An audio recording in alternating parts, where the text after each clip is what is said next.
ஏன்னா அதே போல் அந்த மொழியை பற்றி நீங்கள் பேசுனீங்க. இப்போ இந்த ஹங்குல் அப்படிங்கிற மொழி வந்து தமிழோட தொடர்புடையதுன்னு நம்ம சொன்னோம்.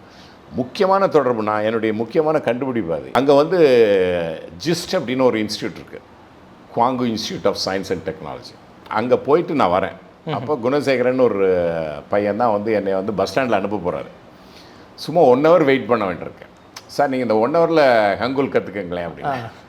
என்ன 1 ஹவரில் கற்றுக்க முடியுமாண்ணே, நீங்கள் இருங்க சார் சொல்கிறேன் அப்படின்னு சொல்லிட்டு போகிற வர பஸ்ஸு பேர் இது அதுன்னு சொல்ல புரியுது எனக்கு. ஸோ 1 ஹவரில் சவுத் கொரியன் மொழி கற்றுக்கலாமா சார்? 1 ஹவரில் எழுத்து. ஓகே, எழுத்து ஏன்டா இதுன்னு நான் அதுக்கப்புறம் போய் ஆராய்ச்சி பண்ணுறேன். எப்படா 1 ஹவரில் கற்றுக்க முடியுது அப்படின்னு பார்த்தா சயின்டிஃபிக்காக இருக்குது. இது வந்து யுனைடெட் நேஷன்ஸ் சொன்னது, இது சயின்டிஃபிக்காக உருவான மொழி அப்படின்னு.